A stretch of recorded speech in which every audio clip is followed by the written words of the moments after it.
Babala, may scam ba sa Facebook na namimigay ng stars? Kung may nakita kang post sa Facebook na nagsasabing may libreng stars ka o claim your free Facebook stars ngayon na, huminto ka muna kasi baka scam yan. Marami sa inyo ang nagtatanong sa akin, may scam ba na namimigay ng stars sa Facebook?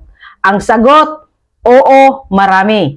At sa video na ito, ididetalye ko kung paano gumagana ang scam, paano mo ito makikilala at paano ka hindi mabibiktima. Una, ano ang Facebook Stars?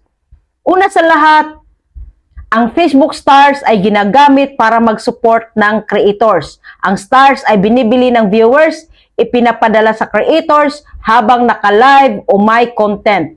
May katumbas na pera ang creators kapag legit. Hindi basta-basta pinamimigay ng random pages ang stars. Number 2, paano gumagana ang star scam? Ganito ang madalas na eksena. May lalabas na post o message na, "Congratulations, nanalo ka ng 5,000 Facebook stars. ChatGPT or Meta is giving free stars. Click here to claim your stars."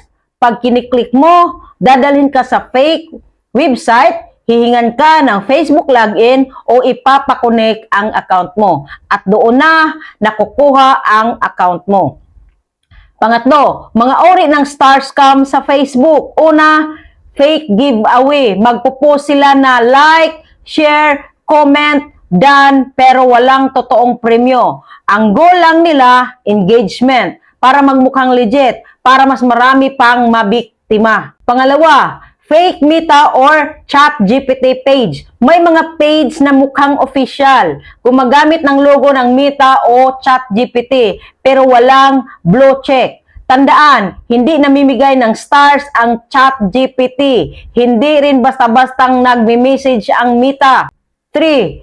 Phishing link. Pinakadelikado ito. Ang pagkiklik mo ng link, ilalagin mo raw ang Facebook mo, pero fake site pala, kaya nakuha nilang password mo, page mo, monetize account mo. Maraming creators ang nawala ang page at kita dahil dito. Paano mo malaman kung scam ito? Simple lang, pag nakita mo ito, scam na yan.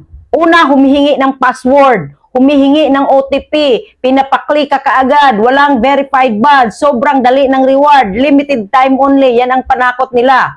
Kung too good to be true, scam na yan. Panglima, paano ka mananatiling ligtas? Para hindi ka mabiktima, huwag mag-click ng link sa comments o inbox. I-check kung verified ang page. Huwag magbibigay ng login kahit kanino. I-on ang two-factor authentication. I-report agad ang scam page. Mas mabuting maging praning kaysa mawala ng page.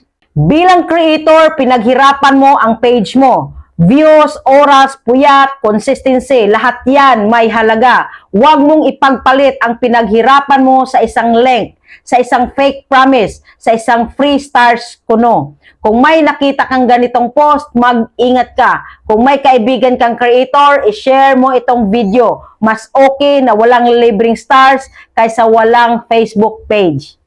Follow at like para sa more content tips at creator awareness. Sana nakatulong ito sa'yo.